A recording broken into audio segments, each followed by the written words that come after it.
Welcome to the Outer Realm with Michelle DeRoche and Amelia Pisano. Airing live on the United Public Radio Network, 105.3 FM in New Orleans.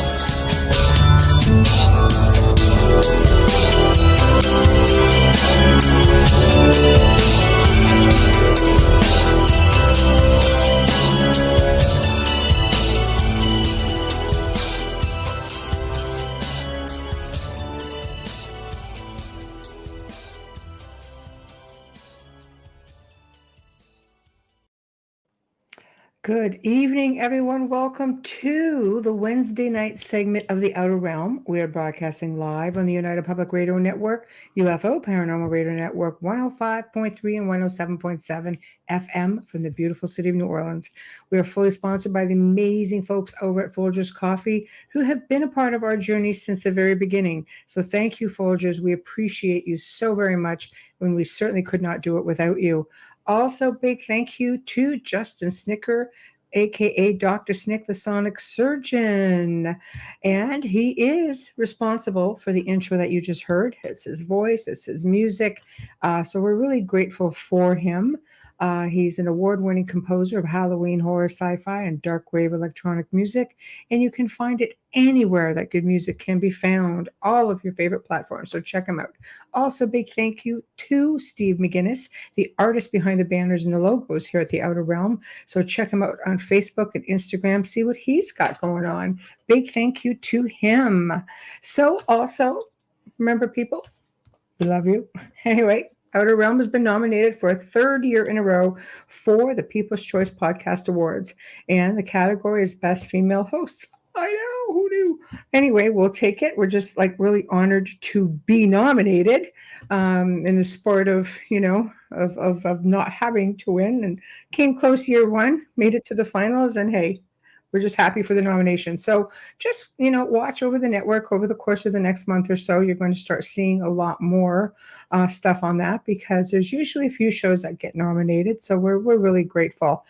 Now, tonight, the Outer Realm welcomes the return of one of our favorite people, and we consider him a dear friend, Elliott Van Dusen, who's going to be catching us up on what he's been up to within the field, of course, of the paranormal and parapsychology, including big news on the Halifax Paranormal Symposium, which will be coming to you all October 7th of this year.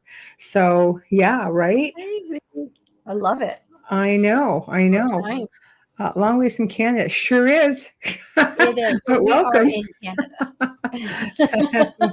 Glad to be back. Look at you. Oh my gosh, yeah. He's going to be on Fika with Vicky tomorrow afternoon at 1 p.m. Eastern. Oh, how cool is that? Talking about the Vampire Tales. Yep. Awesome. I know.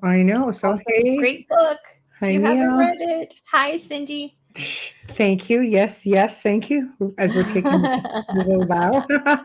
So yeah, thank you. So anyway, so we're just waiting on Elliott to come in. We're really excited to have him back on. He's definitely well versed in his field, and from what I understand, he's got another book coming out.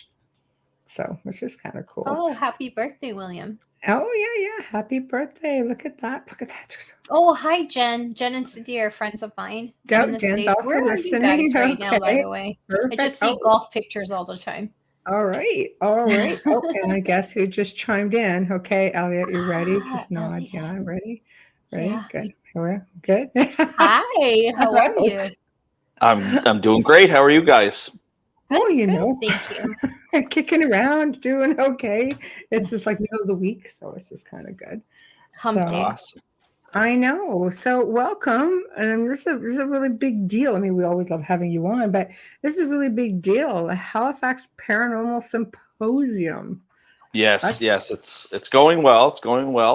As you guys stated, it's going to be held in Halifax, Nova Scotia, at the Halifax Tower Hotel and Conference Center, and that's in Bayers Lake. Right. It's a fairly new hotel. I think they've been only open for maybe a year and a half, going on 2 years now. Oh, wow. Okay. And it's going to be Saturday, October 7th, full day event from 9 9 a.m. Sorry, until 6 p.m. Okay. Might have something else going on after that. We're looking at possibly doing a small group at a haunted location and kind of do Oh, a paranormal investigation kind of thing. It would only be a small group though, Right. so it's more intimate setting, and then you can kind of talk to some of the investigators and things like that. So I'm still trying to line something up for that. Right. But other than that, the event will be great. It'll have vendors. We're in the process right now of screening our vendors. So if anyone is interested in attending, whether you do, you know, divination type work, sell paranormal related books, or you have anything that you think would kind of jive with our symposium, we still have room for vendor tables, and you can apply at ppri.net/vendors, and we will review your application. Applications close April 30th, and Oh, we will wow. let We're everybody know close. on May 1st. Yes, yeah, we're Wow. close to the We're vendors. really it's got under the radar there. That's great. So people Very, still very do have close. time. Very close on the vendors. Still looking for some sponsors as well. We do have the Haunted Walk, which is in Ontario. You guys are probably familiar with that company. Yes. Yes. They made a donation to our cause, and of course, the main event or the main sponsor right now is my organization, Paranormal Phenomena Research and Investigation, and Ghost Project Oh, Canada. you should message me on that. Maybe I the Outer will. Realm will give you a sponsor. I will. I will definitely do that. Well, yeah, Yeah. we've got 5 guest speakers. So this is our inaugural event as well. So this is something Okay. I've wanted to organize for a long time. We, my partner Daryl Walsh and I talked about We're gonna bring them up. doing this probably before COVID, but then when COVID hit, we had to kind of delay everything. So this will no, that's a be great show.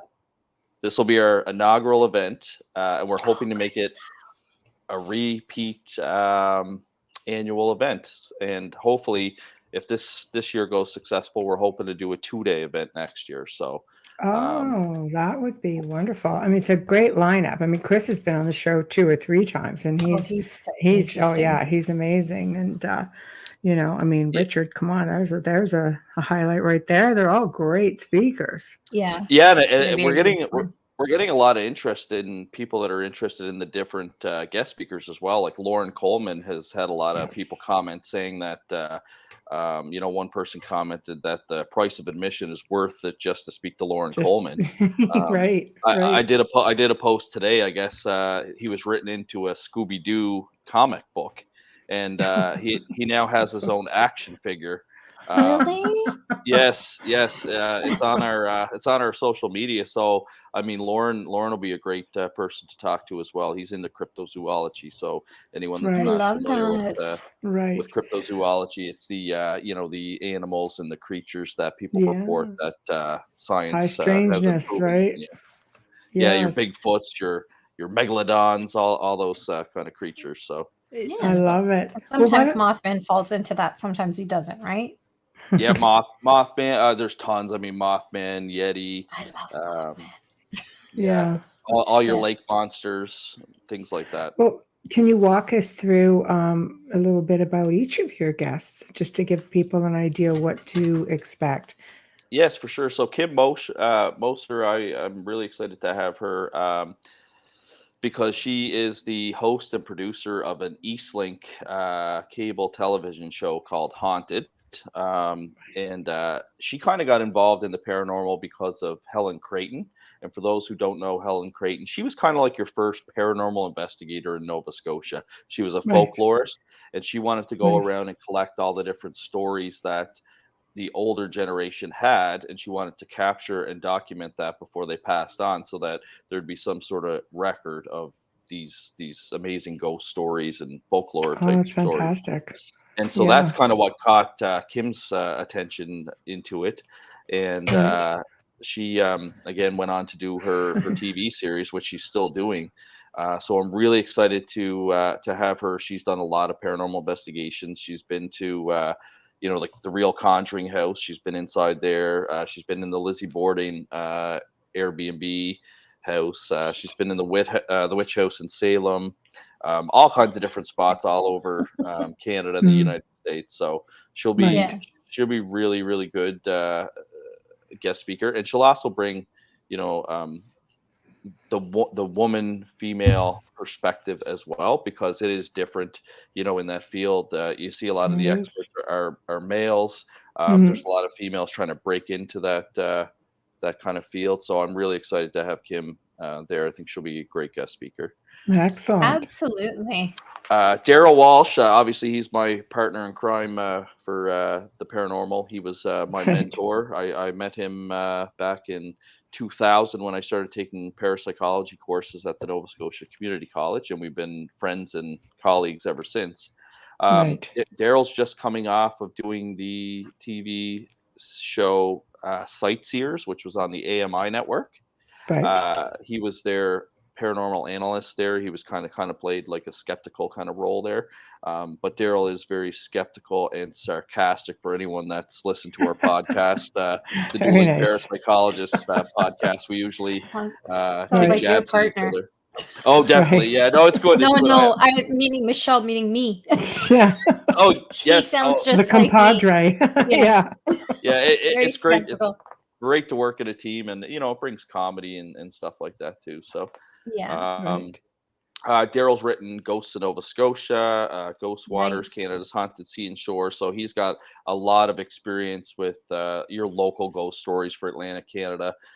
He also did his theses when he did his PhD in parapsychology on near-death experiences. He has a Mm. fascination with NDEs. So if anybody wants to attend the symposium that's had an NDE or has questions about NDEs, he'd be the guy you'd want to talk to. Heck Um, yeah. you know, Chris Stiles, he's also from Nova Scotia. He's a Oh, ufologist. He's right. most known for the Shag Harbor UFO incident.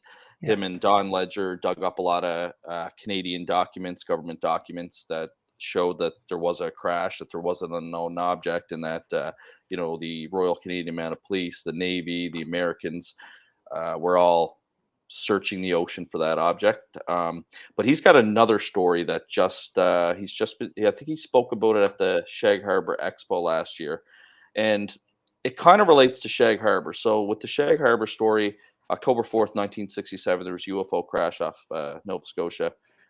The second part of that story is that once they couldn't find the object and the search kind of cleared, is that there was rumors and stories that the object had moved down the coast of Nova Scotia and ended up somewhere around Shelburne, where a Okay. second object came down to help repair it, and then the two objects took off. Well, Chris Stiles has thinks he solved this kind of mystery. So he did a lot of digging. He goes around. He literally can sometimes knock on people's doors and ask them, you know, if they have any information about this. And he was able to locate a few witnesses to this, what we're Fantastic. calling the Shelburne incident now, because Right. from what he's been able to gather, including some government documents, is that there was an incident in um, 1960, so 7 years before Shag Harbor, that Wow. involved two unidentified submerged objects under the water that were being monitored by government. There was all kinds of agencies involved, because they, in the government documents that Chris was able to get his hands on, it said that they were doing a NATO exercise with some of our partners. But he's Wow. talked to divers that said that they actually were filming this second UFO repairing the first UFO. So he's going to be really, really interesting to listen to, I think, at our symposium.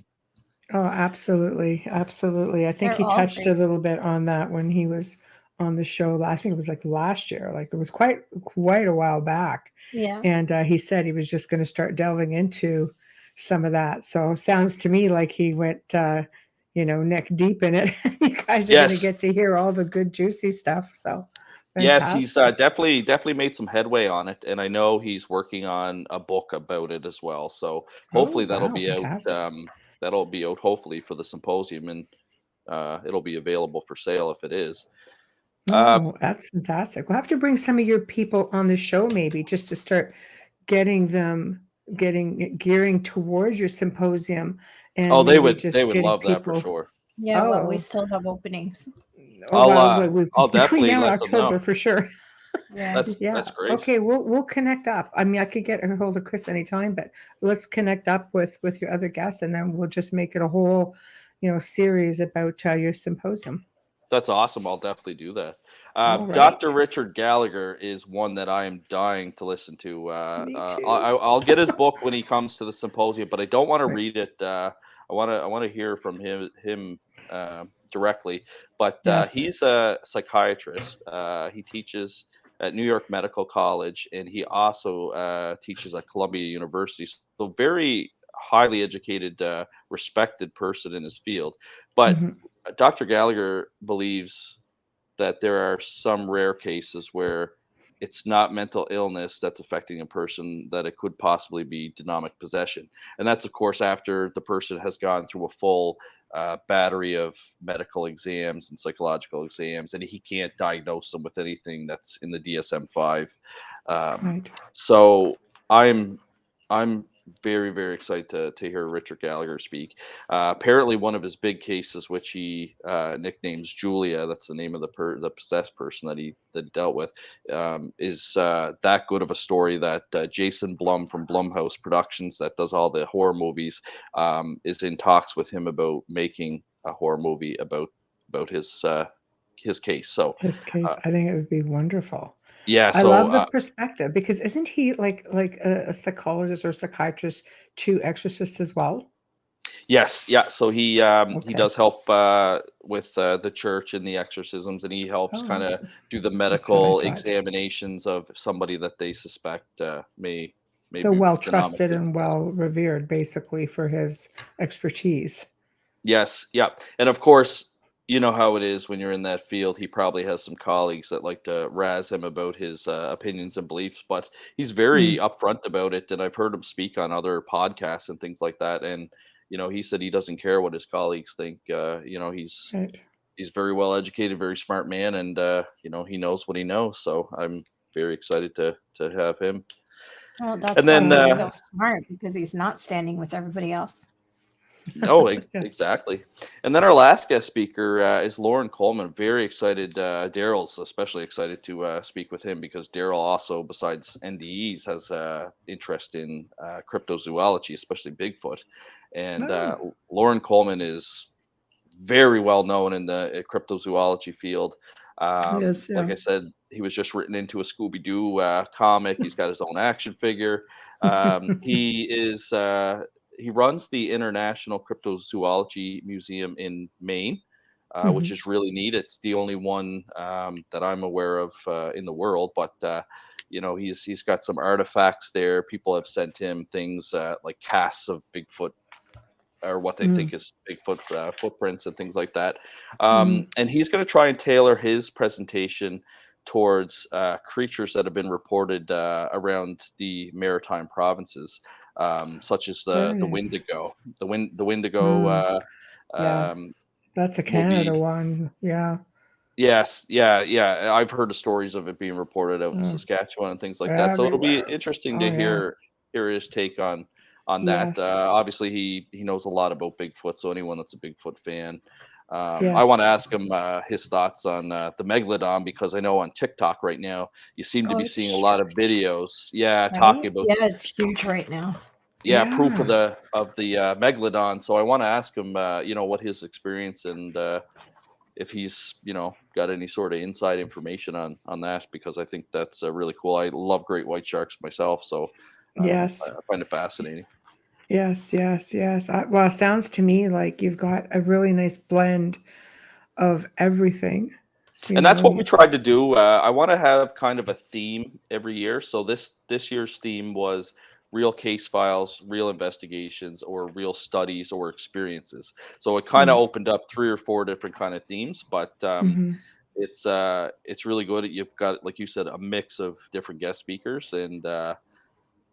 I think it's gonna be interesting. I wish we could have did 2 days, but just where it's our first inaugural event, we don't want to bite off more than we can chew, and you got to learn to walk before you can run. So I agree. I agree. But I think it's a great idea, though, with the small investigation. I mean, you guys have some great areas out there. You can even get into a whole like, okay, we're going to do this, and then we're going to go in and maybe give a shot at a C5 or something. I mean, there's a whole lot you can do out there because there's a mix of pretty much everything. Yeah, Like, yeah, A ton of yeah, ocean. yeah. And I think it would be cool, to bring out the equipment that ghost hunters use, such as your electromagnetic field radiation detectors, things like that, and mm, just have a small, intimate group that they can ask questions about the equipment. Even we'll show them how to use the equipment. They can use the equipment themselves, and right, right. you never know. Maybe we'll see or experience Yeah. something. Yeah. No, I love it. I love it. So aside from putting together this, like, because I mean, people don't realize how much work is involved putting something like this together. It's not like you're just calling up a few people and say, "Hey, we're doing this thing." Like, there's a lot involved in it. So Yeah. aside from all this, what have you been up to? Are you still investigating? Are you still Uh, working on anything specific? it's definitely tough, like you said, to organize an event like this. Obviously, takes up the majority of my time this year. Um, Besides that, I'm still trying to do at least 1 to 2 episodes of the Dueling Parapsychologist podcast, Right. which is interesting. We have a guest speaker coming up next week. It's about the Bothell Hell House from Washington. A guy Oh. named Keith Linder and his wife used to live in this house. It was extremely haunted.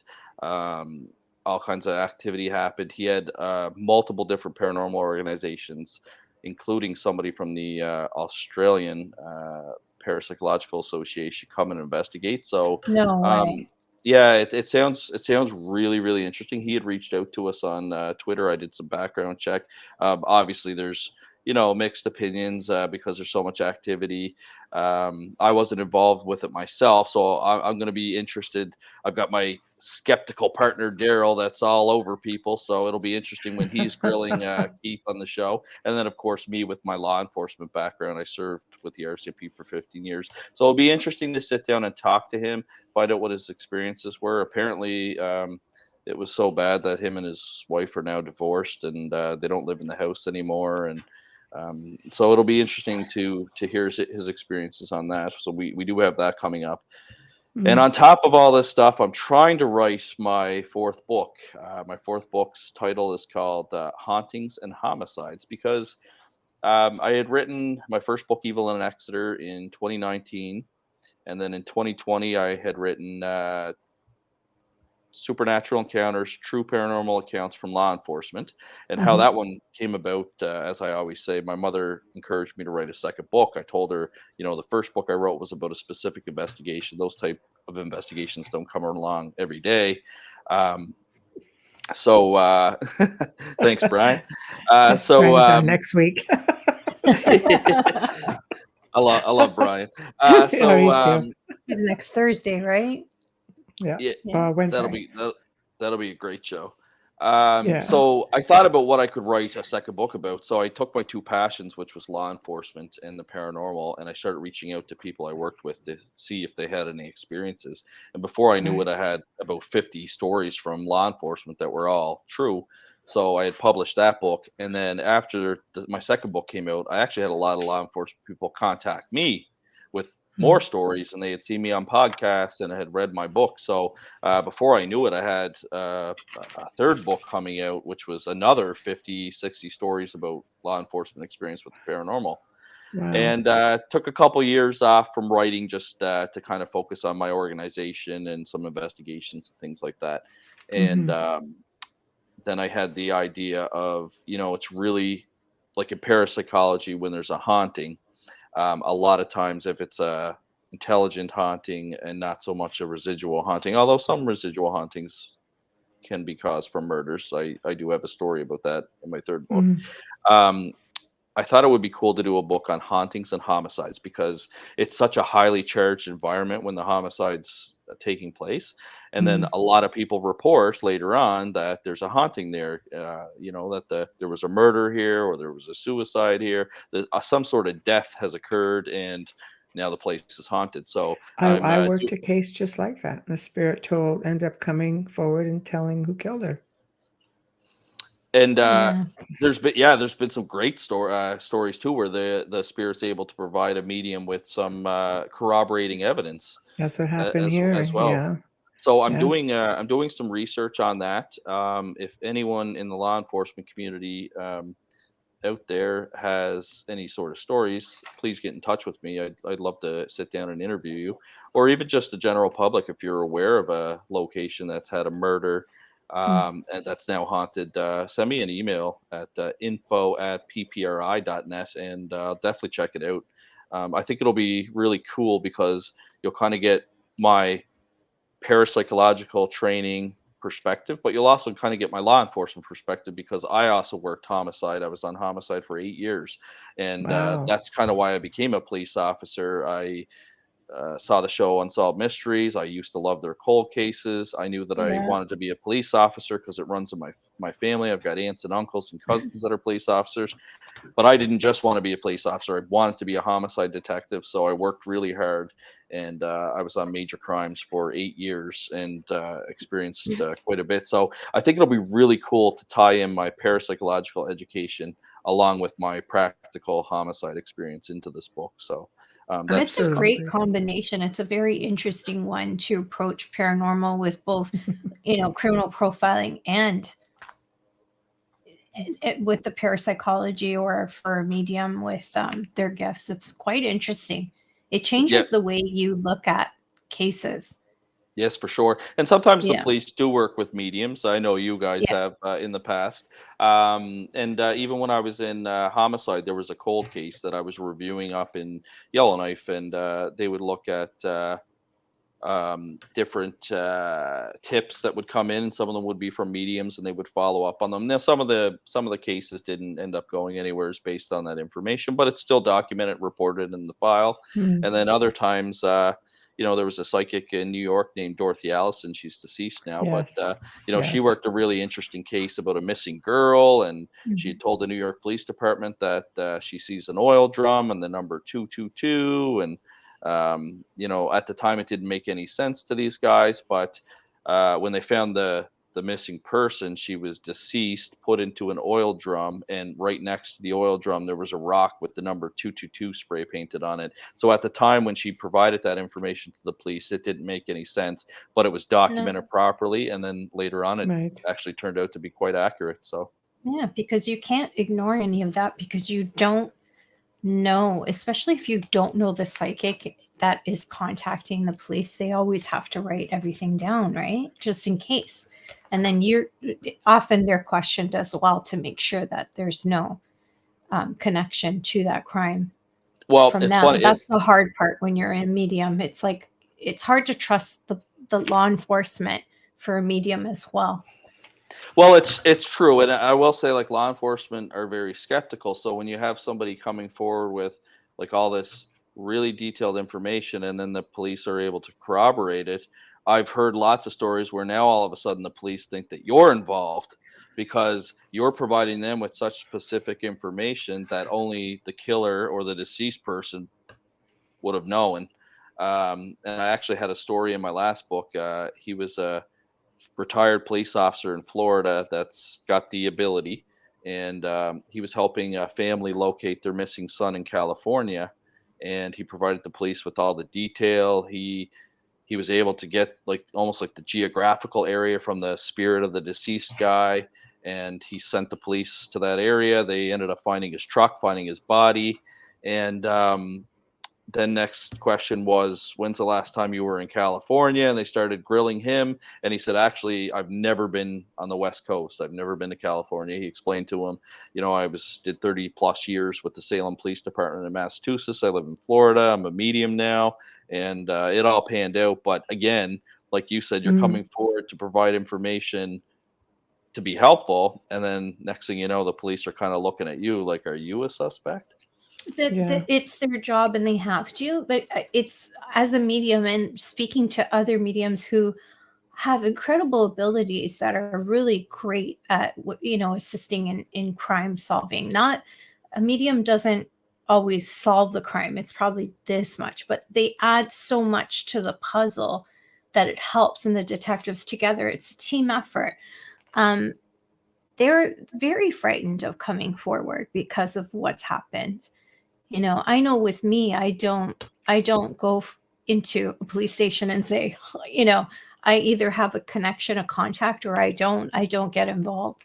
I always feel that if it's meant to be, you'll be contacted somehow to assist. Like there's something on the other side, so to speak, that is manipulating everything and making sure you're there for that.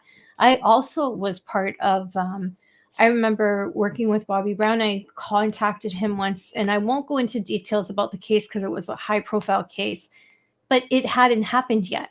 I had the same kind of experience, and those are frightening as a medium. They're extremely frightening because It's premonition too. it's premonition. It's scary. It's you don't, it's hard to learn to trust yourself, right? And I don't know if you've had that experience, but days later, this child showed up on the shores, and I won't say where because it's too easy to Google and I can't talk about it, but it happened days later, and I got that call from him saying, holy crap.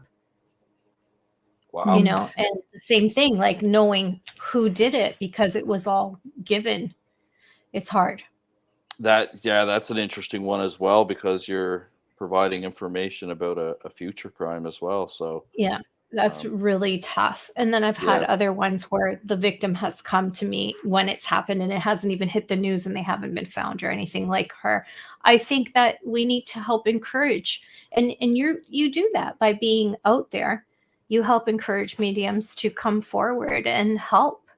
It's a big deal. Like you're helping to find people and to help bring closure to families. It's important to have someone you can trust and assist that way. for sure. I have a friend over in England, and she does remote viewing, and she kept getting visions of a missing person. I think I think it was a gentleman over there, and she contacted me and she asked me, because she knows I used to be a police officer. She said, "What should I do? Like, I kind of feel like I should be like contacting the police, but I also don't want them to think like I'm some sort of wingnut calling them with information or whatever."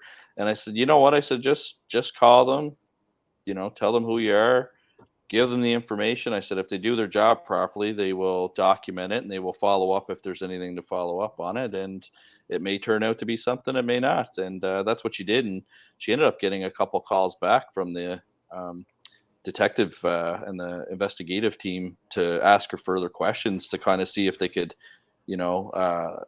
do whatever they were doing, like looking for more information, or kind of if she could lead them maybe in another kind of direction. So they were obviously interested in her information to be calling her back and asking for further details. So in that case, it was obviously helpful, and the police were taking her seriously. So that's great. That is so good. I love hearing stories like that, because more often than not, psychics and mediums are contacted, either by the victim's family or police when it's too late.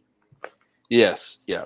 And the one other interesting thing too, talking with the guy from Florida that I had interviewed, was he said he always feels bad for the family when he's getting information directly from like the deceased person, because then he knows that the person is deceased and has moved on.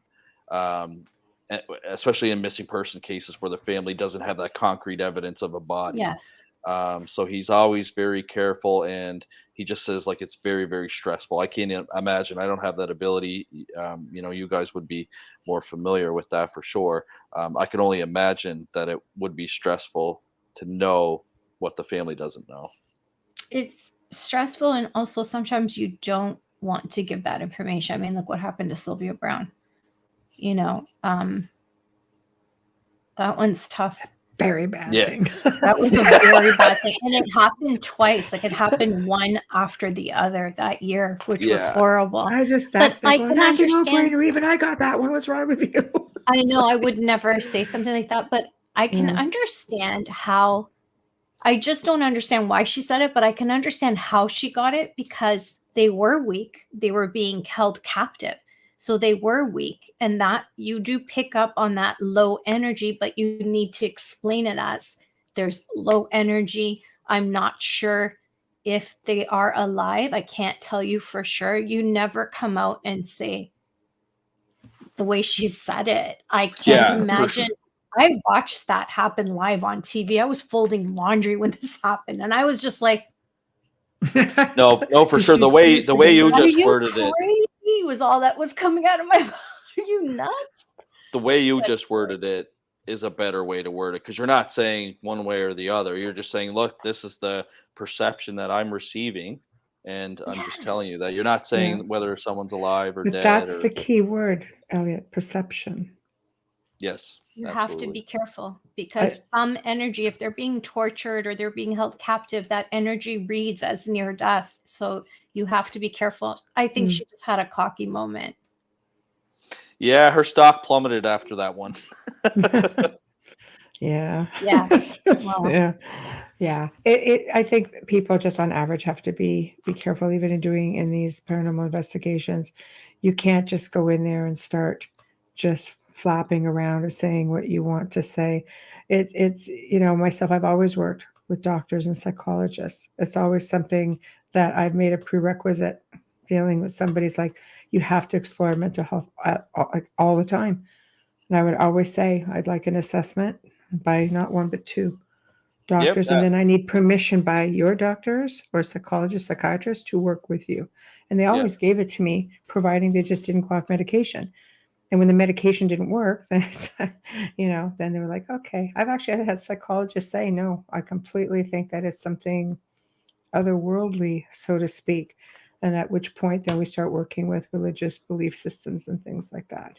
Yeah, and that's important. That's part of our screening process too, with Yeah. paranormal phenomena research investigation. We ask about people's medical history, and we explain to them that we're not being nosy and everything's confidential, obviously, but Hard questions, it's they important are. because some, like, I actually had a case where a person was diagnosed with something that would have explained the phenomena that they were seeing. It became a very complex case. So I actually reached out to Dr. Jim Horan and his partner Brian Lathy, because Jim is considered a clinical parapsychologist, which is somebody that's able to practice psychology or psychiatry, depending on what you are. And he was also a parapsychologist, so he had the background for that paranormal information. Whereas if you just pick the psychologist or a psychiatrist out of the phone book, they may not necessarily have any idea about the paranormal. Whereas Jim would be open to it, but also able to work with the person with their mental health conditions as well. And actually, he wrote an article in one of the scientific journals there. The name of it escapes me, but yeah, he used our case as an example in that journal article. So it's very important to cover off the medical It's amazing, side. though, that just to be open-minded about it. I think more and more, I read an article recently where many psychologists, more so than the psychiatrists, I think, were a little bit more open-minded. Some of them, even as mediums who went into psychology as a field, offered a whole other perspective to working with people with a belief system that they would lean towards the fact just through their abilities. It's like, okay, we know there's something here. So they were a little bit more open-minded in working with people, because it really is, you really do play counselor. You do really have to know how to speak to people. You really do. You can't just Yeah, start going, hey, ba, ba, ba, ba. No. no, No. and that's actually a really good point, because there could be a lot of dangerous situations out there when you get amateur, paranormal investigators out there that don't have any experience, and some of them go in there and they say, "Oh yeah, your house is haunted and you got a demon, and we're running around with our gadgets and collecting data," and then they just kind of disappear. And sometimes they make things worse. They stir activity up, or Many um, times. a Many lot of times. times people come in and they do their investigation, they take their photos and collect their data, but they don't actually help the client. No, I took There's a no counseling course just not to be a counselor, but just so I could see the signs, the body language, to learn how to properly speak to people, to not say something that would make it worse. absolutely. You have to be careful with Due that regard, for diligence. sure. And when you don't Yeah. know, or it's outside your expertise, don't be afraid to reach out to somebody. The paranormal community is still kind of, from what I understand, um, I Say it, mostly say it, I'm say it it. just Say it. it just seems like they're very competitive, very closed off. They're kind of nasty to each other, like they don't share information and things like that. But Yeah. I kind of run in like the academic circle, so I don't really experience that. But from what I'm reading on TikTok and Facebook and listening It's to guys brutal. that are on the ground, it seems like it's really, really brutal. But there is There's too many couch investigators too, There's though. a lot And I of don't fake mean that crap on disrespectfully. TikTok too. Sometimes it's all people have, so I don't want to be oh disrespectful about that. But they watch something on TV and that's how they base their investigations on. I always have to clarify. I don't run around screaming demon. Like I'm the most logical person I know. Out of 5 answers, they take the D word all the time. But just because you see me say that on television, I don't have creative control. So I can't change what's there. But people are shocked when we work and I send them back. I try to be very gentle and I'll send them back a link that'll say psychokinesis. Do you see yourself in this scenario at all? Because it's more times than not a projection of energy many times. Yeah. And believe me, we check over and over again. We check everything to make sure. It's not like we say, no, there's nothing there. But they don't expect that from me because of what they see on television. So that's the point I'm trying to make, is that they see something on television and they're assuming this is the way things are done. Like, don't realize there's a lot of theatrics behind a lot of that. Oh, 100%. Daryl and I just did an episode actually on our podcast about ghost hunting shows, because both Daryl and I have worked with networks, and the one important message that we try and pass along is that if you watch those shows, which I don't, but if you do watch those shows, just have it in mind, like hopefully you're watching it for the entertainment purposes, because a lot of it is nonsense. A lot of it doesn't even make sense. I often hear them speaking. It's there to sell. Oh, for sure. We actually have an email from a network because we had this show idea, and we were told that because we're parapsychologists, we would be too scientific, that the viewers don't want to hear that ghosts don't exist, and that you have to have a scare factor. This network wanted a scare factor like every 5 minutes. And so I never said they don't exist. And so I talked to my producer and I said, with those kind of guidelines, you either have to do one of two things. You either have to go on there and completely just fake it and do what you're told. And I said, and then after that, you can't even like look your colleagues in the eye after that. Or you need to go down the route of creating a drama show, like a TV series, like not a live show, actual drama, because what label the networks, it for entertainment. Yes, because what the networks want is not realistic, and anyone out there that's a real paranormal investigator that does this stuff knows it's about that ratings.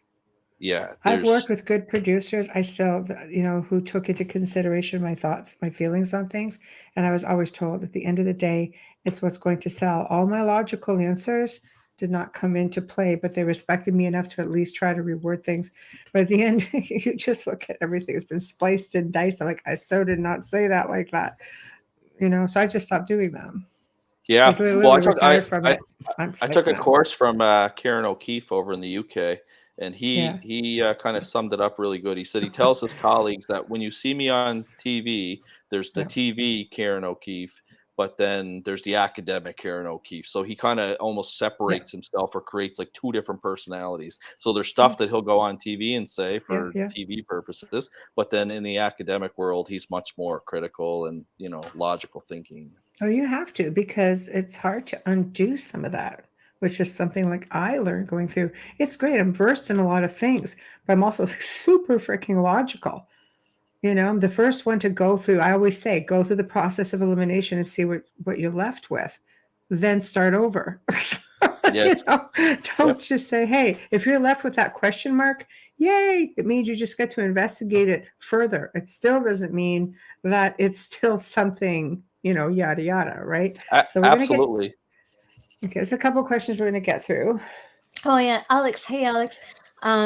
Just out of curiosity, how many police officers would you say take psychic mediumistic information seriously? I could have answered that one for you.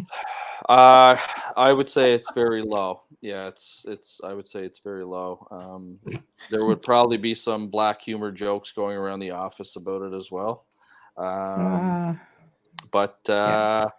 you know what? It's hopefully on the investigative team, there's somebody that's got common sense that says, hey, someone at the end of the day, whether they're media or not, take that title away. It's a person reporting information about the case. You have to follow up on it. It's not, we might Mm, follow up on it. If it's reported to you, you have to follow up on it. Otherwise, mm, it's considered in a homicide investigation what they call a red herring. And you don't want mm. red herrings when you go to court. You want your case to be solid. So It's you don't it's you the don't want the credibility. defense. Yeah, you don't want the defense to say, "Did so and so report this to you?" Yes. Did you investigate it? No. Why not? Well, we didn't take it seriously. Okay, well then what made you believe this witness or this witness or this witness?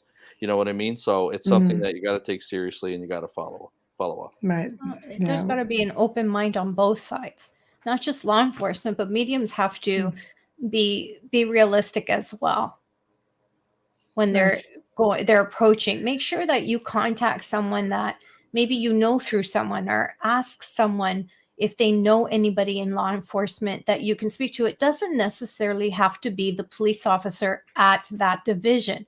You could be speaking to someone else, who I have done here, where I've spoken to someone who has nothing to do with like another part or another borough, another city, and had them contact law enforcement on my behalf, because then they're giving credibility to you. So that's just a little help for those of you out there that are really gifted and into this and can make a difference. Go Absolutely. through the channels. You don't necessarily have to go direct. There's also two other avenues that can be used as well. One is Crime Stoppers, which is an anonymous program, but Mhm. you do give your information. But what happens is there's kind of a middleman basically. So you would give the information to Crime Stoppers. They would have your information in case they need to contact you and get up to date information or ask you follow up questions. Then they contact the police and they just get like a little tip sheet that says what the information is. And then they might say, "Oh, geez, I really wish we had more details about that." Then Crime Stoppers can contact you, and you kind of have a middleman that kind of keeps you separate.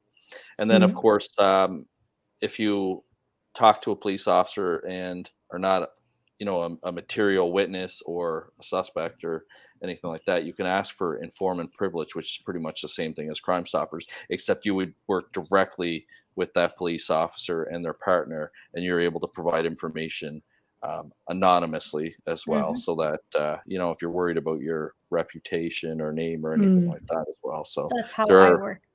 yeah, Well, no, and you know what? Even Very even in my book, anonymously.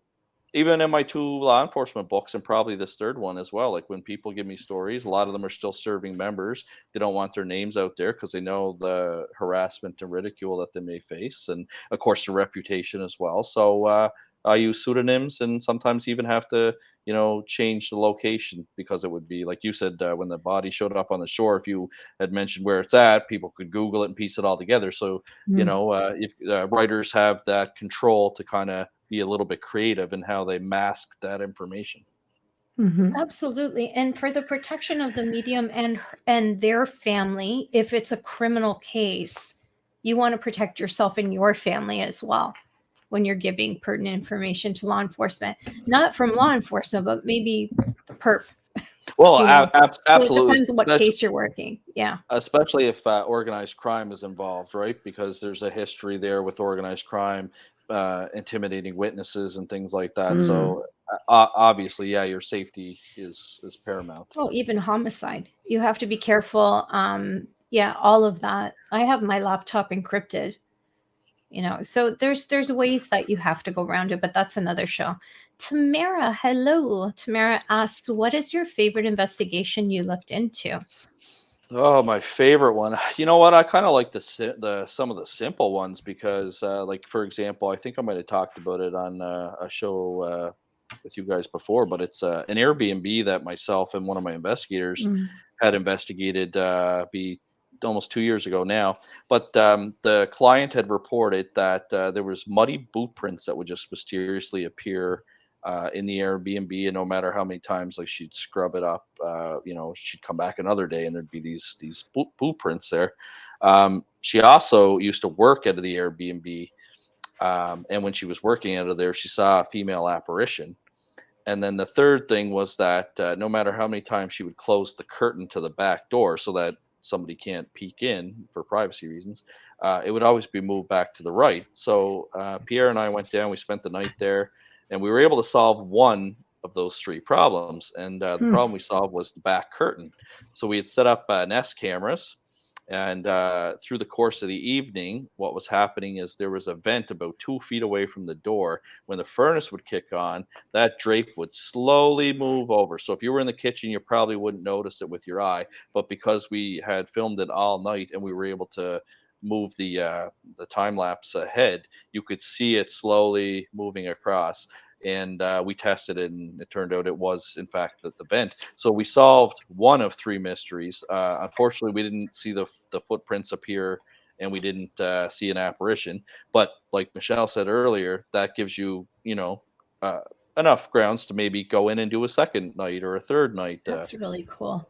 So it's a simple investigation. And again, we walked away from there and just told the homeowner that we're not sure if it's haunted because we're not discounting your experiences with the boot prints and the apparition, but we didn't see that. But hey, we did solve one of your mysteries. So I do like that investigation. It's a simple one, but it goes to show you that you got to use your head in these investigations and not go into this thinking all it's the supernatural time. all the time. All the time. Yeah, So a little bit of skepticism.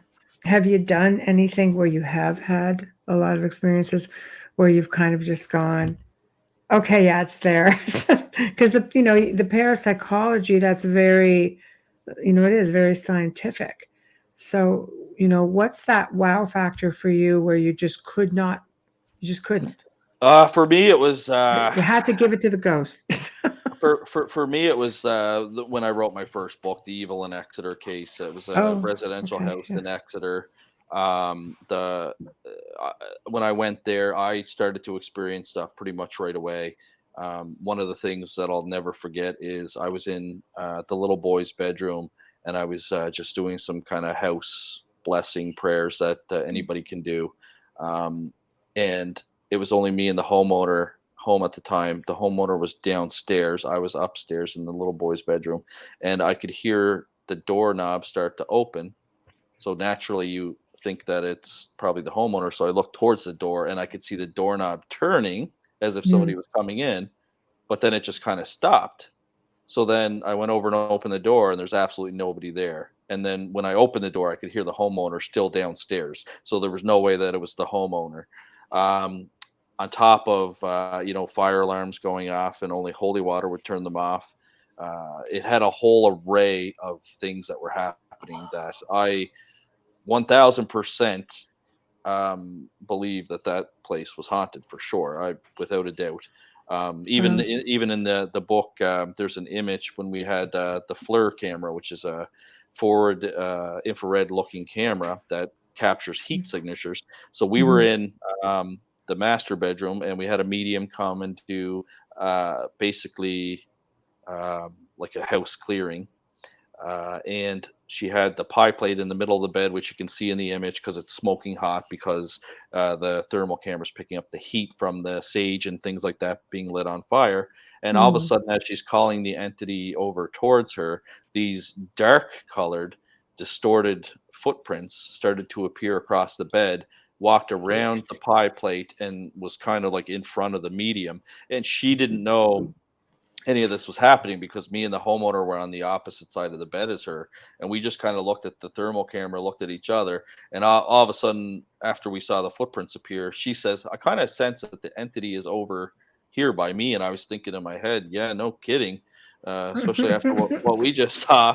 And I remember she said Michael the Archangel prayer and a couple other prayers, and then she felt like the entity had left the place, and the footprints dissipated off of the thermal imaging at that time as well. And they haven't had any issues in the house since then, since November of 2018. So Wow. whatever she did, kind of got it out of there, and I haven't heard anything further about that place since. So Fantastic. What was Yeah. the story with that house? you know what? The house was a new build. There wasn't anything wrong with it. The electrical was good. We checked that out. It did back onto the only interesting thing about it is it backed onto the Veterans Memorial Cemetery, which housed a bunch of bodies from the Lad School. Now, the Lad School was a like kind of like a mental institution back in the day, and these places were not nice places. No. The If you asylums, yeah. if you had somebody with a mental or a physical disability, the families were embarrassed by that. They'd usually dump the person off to this place. They made them do labor because a lot of times these institutions would sell fruits and vegetables to raise money for the institution, things like that. And if you died there, they just kind of dug a hole and fired your body in there. What they did in the lad schools, they ended up moving some of the bodies from where they were on the property over to Veterans Memorial Cemetery, and there's a certain section of that cemetery that's got bodies from the lad school that backs onto the subdivision. But other than Jeez. that, it was a new build. There was really, Mm. there was no gas causing hallucinations or anything like that. I mean, we Mm. caught sounds on recording. We caught video of the fire alarm, so it wasn't hallucinations. I literally ruled everything out, even when the kids were talking about hearing scratching on their walls. I Mm. literally went outside as a police officer and a parapsychologist. I'm thinking like, okay, well, let's go check if there's trees brushing against the window. Is there a squirrel, Mhm. chipping away, or a mice or mouse or rats or anything?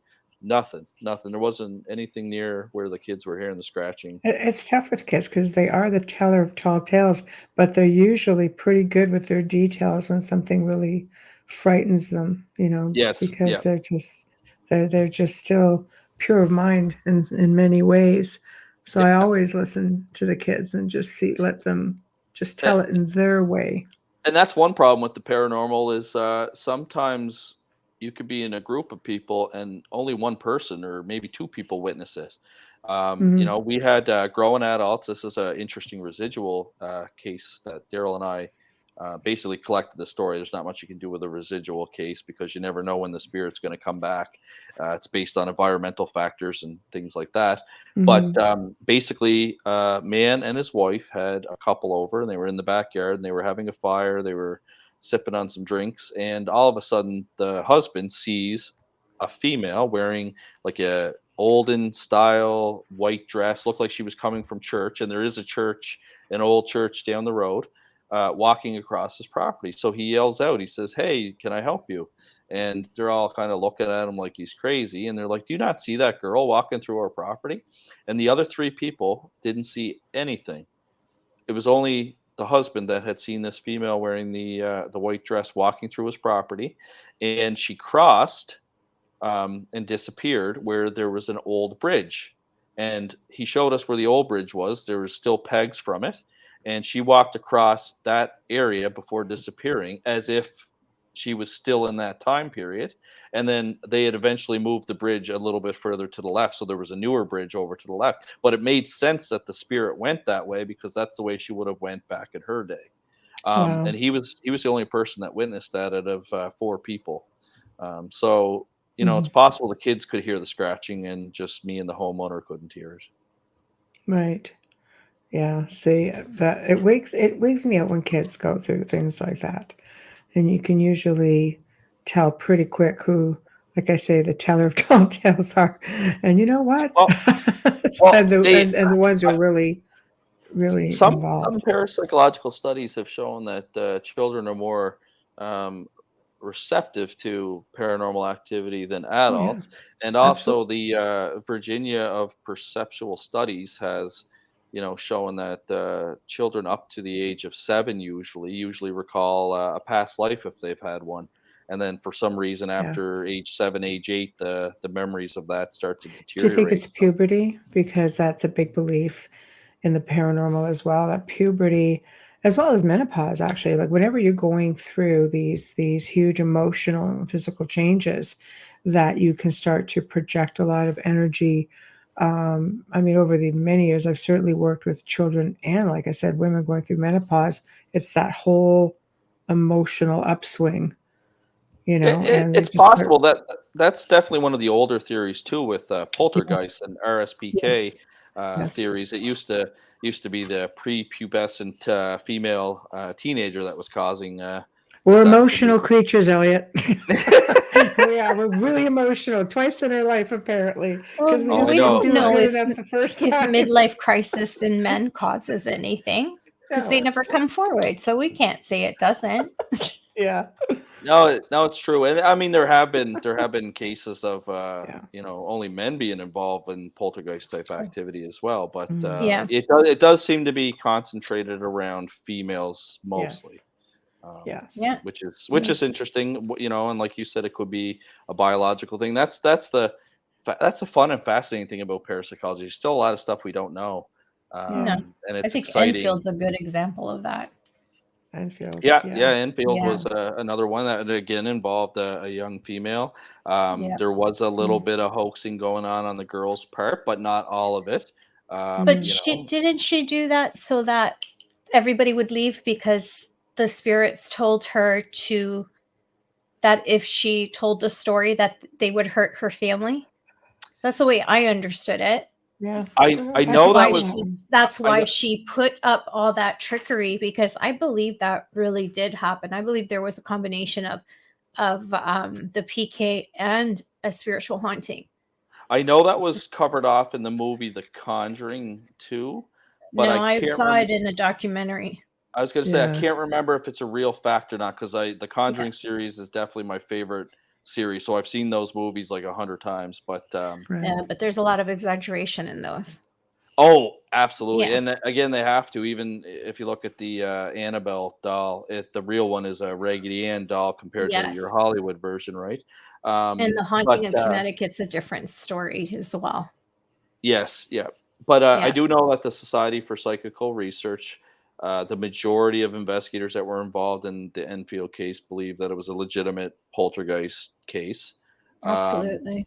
there was some that said Guy Playfair and the other investigator there, that they were wrong and things like that. But there was also a lot of jealousy going on who got assigned to the case, and because it was Mm. very active at the time and Yeah, stuff like and that. things So haven't changed. no, no, exactly. Right?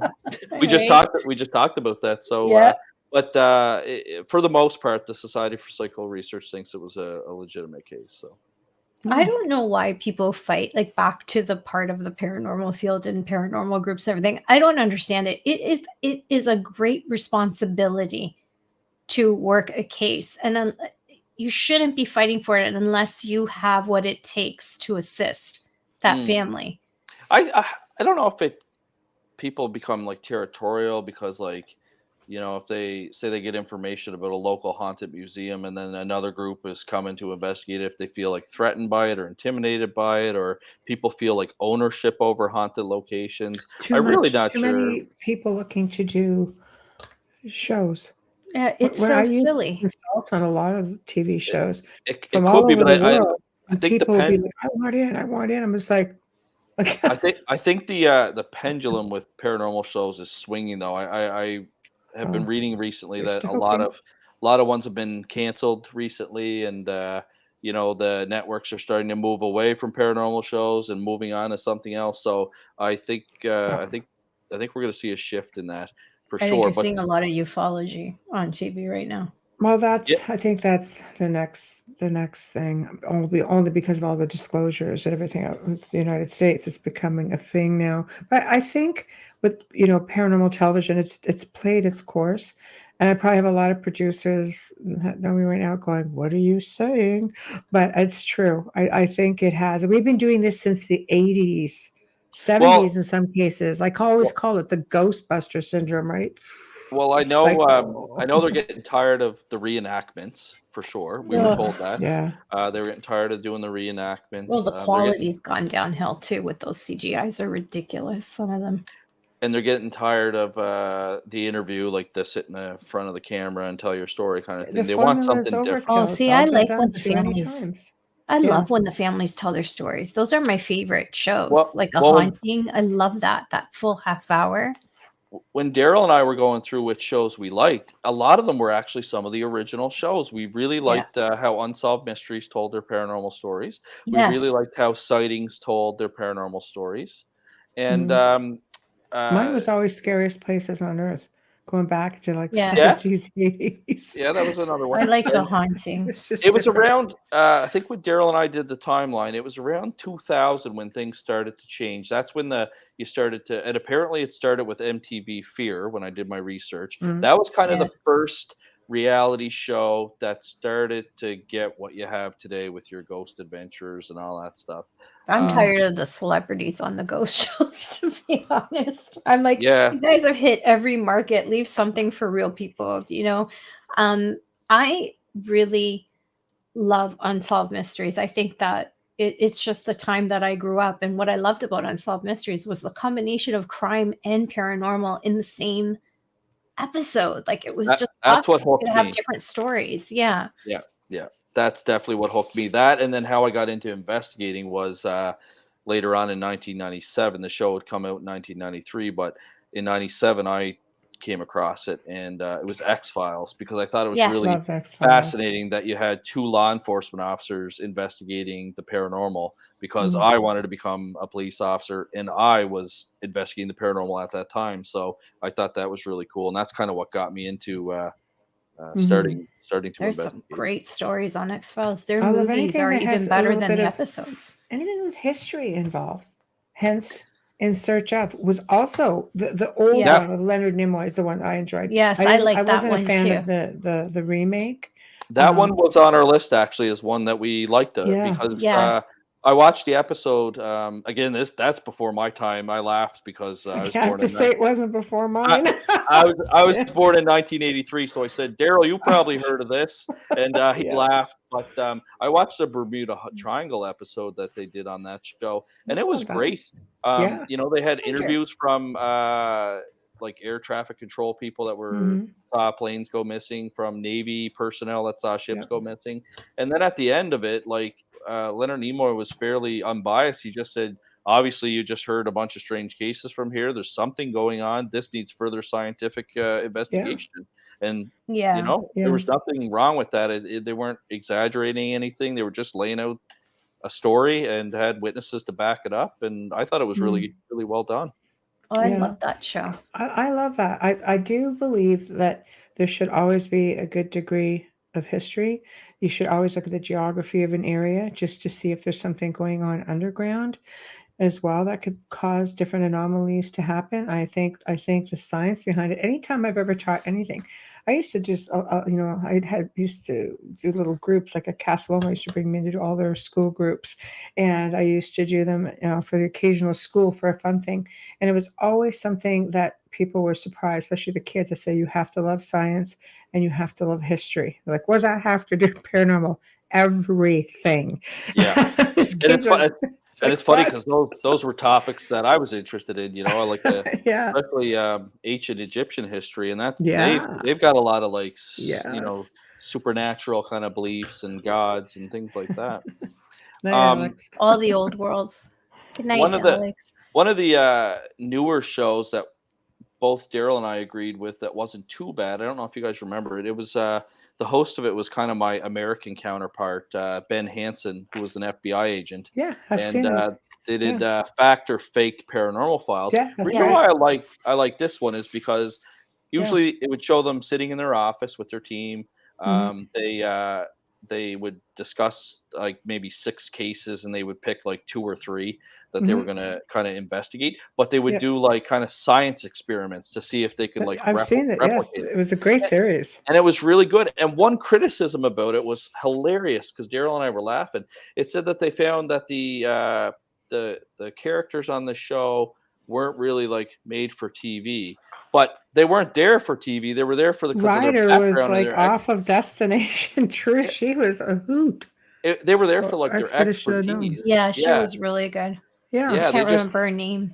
They didn't like the fact that they didn't kind of ooze actor, I guess, kind of thing. And I know it didn't last too long, but I you thought it don't was a want better you show. don't want that. But I mean, it's sad No. because you have to have some sort of a television presence. But when they're bringing on people, everyday people to tell their stories, there's not always a television presence. Like I think people, this is one of the things I'm saying, you know, with the perspective is you have to look at somebody for their expertise or for what it is they bring to the table, not because you're sitting there going, price is right. You know, it's just like But what do we got it producers ask? wrong. What do I guess. producers ask when you're doing a show? The first thing they ask you for is a reel because they want to see how you read on camera. Hi, Corinne. Yeah, I never had to do any of that. I was fortunate I that had way. to do it was just, for the one that you got me. My yeah, paranormal nightmare. nightmare. Yeah. I had to do it for him. He said, tell me about yourself and film it and send it,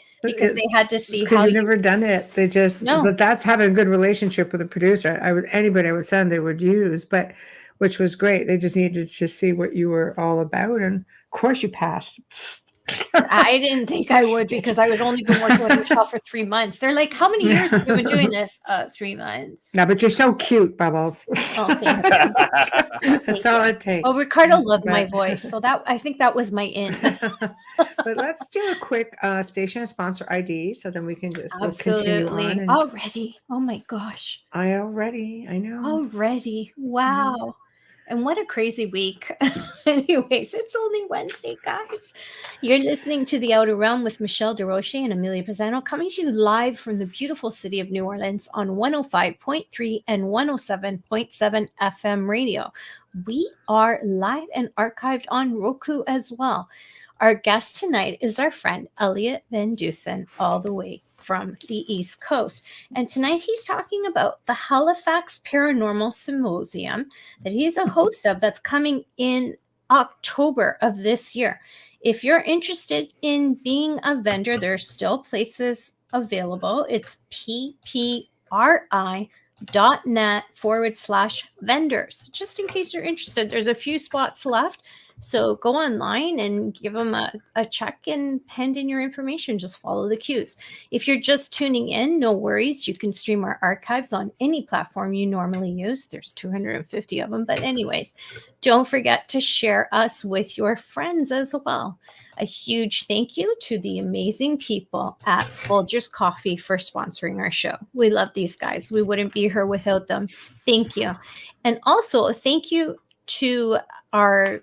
Sorry, let me do that one more time. Shout out and thank you for our intro and outro to Dr. Snick, the sonic surgeon Justin Snicker, award-winning composer and musician. You can find his music on Amazon and Bandcamp, and check him out on Facebook and Instagram.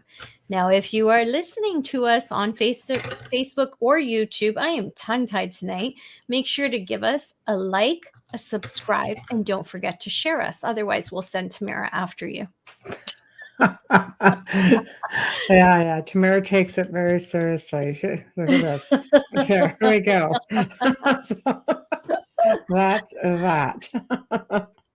So, but okay. So we'll get back on track now. So, getting into obviously the paranormal, getting into parapsychology. What, I don't know how to word it. What makes you, do you find when you go into, because there's similarities between the two.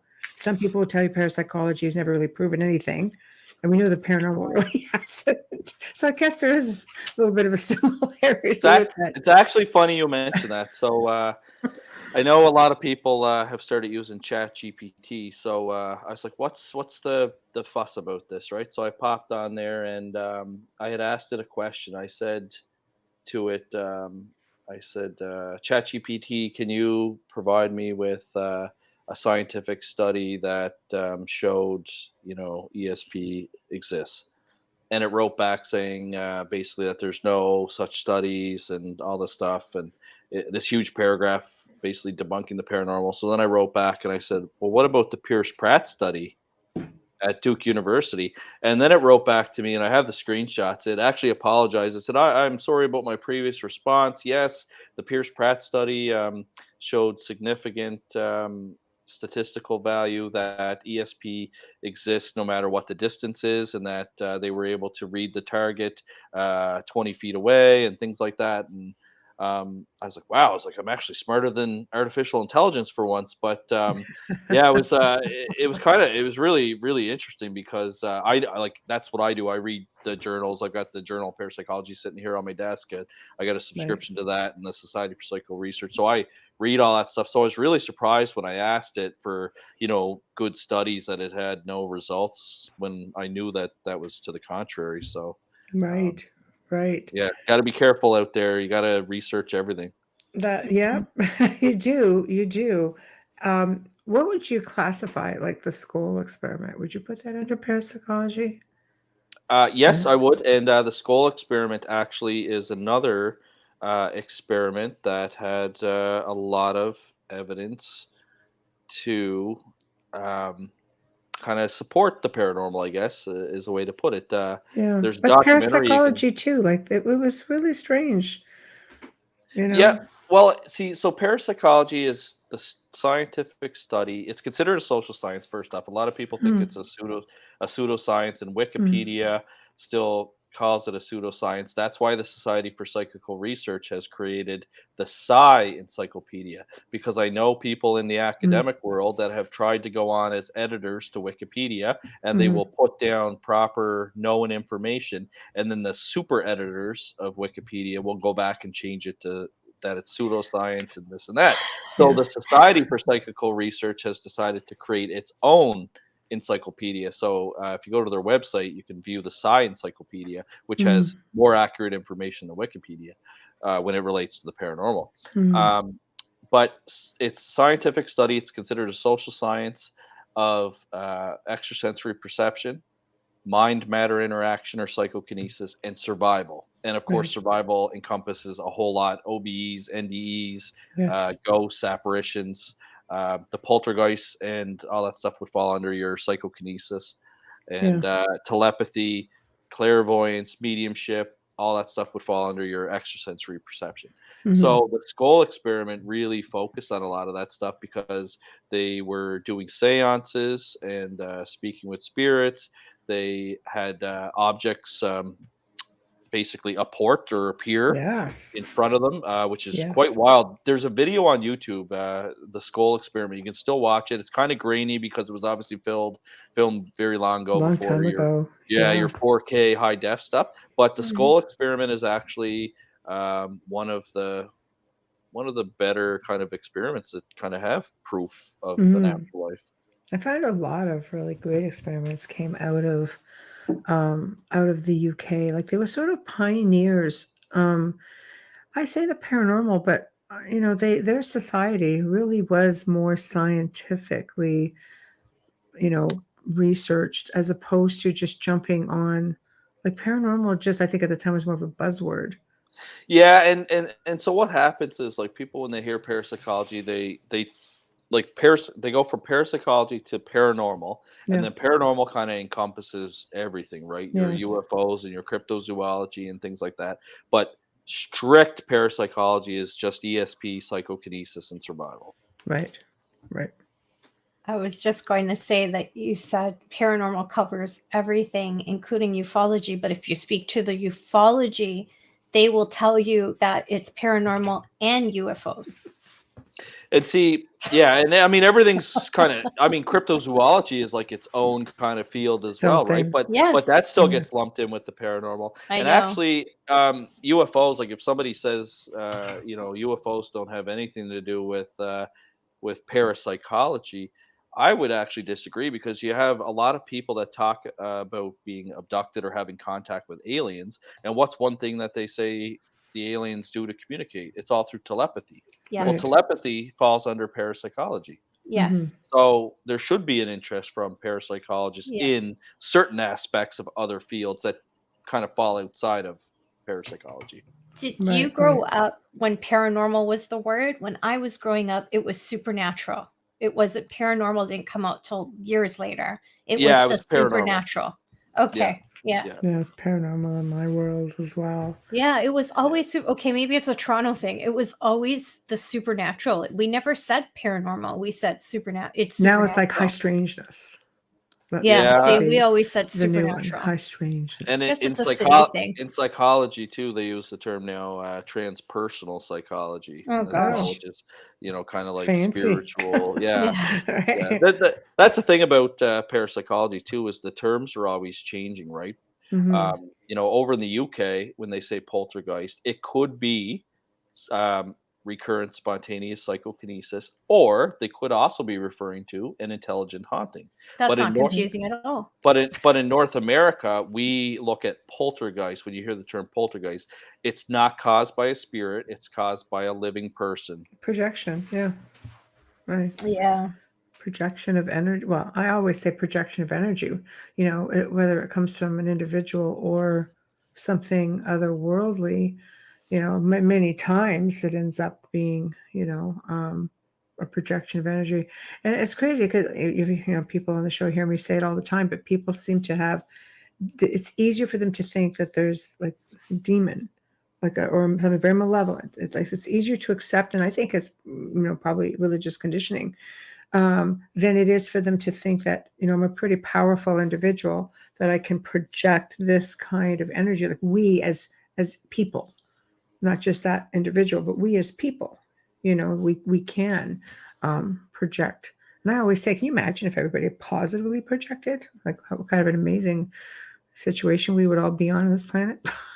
Probably better than now. So, Yeah, you know, that makes total sense. And what parapsychologists believe is that when the physical body dies and the mm, human consciousness moves on, the personality of that individual moves on as well. So if yeah. you're not such a nice person, right now, when you die, you're probably going to be that same person.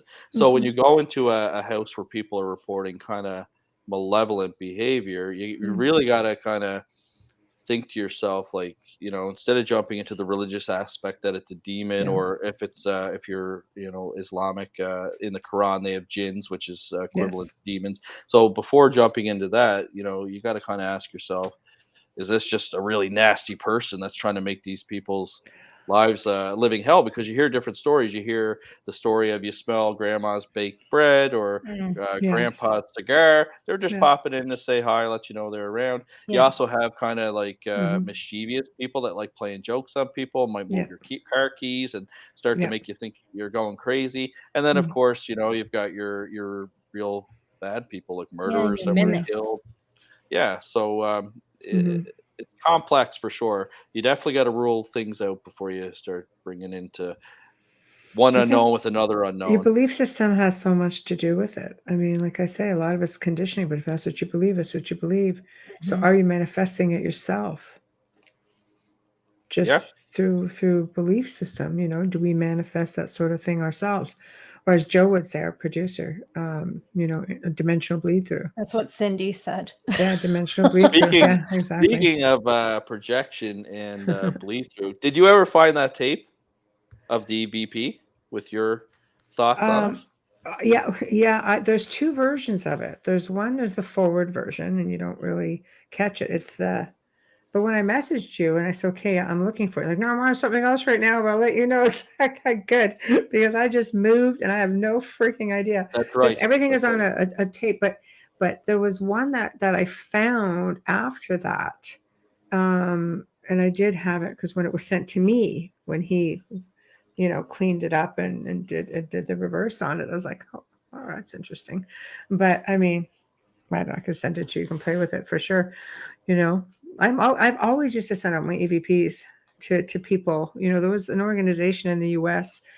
Many years ago, and they would teach people how to do EVPs for free. I said, if you do it for free, I'll send you my EVPs, and you can just pick them, just clean them up, pick them to bits, do whatever it is you want with them.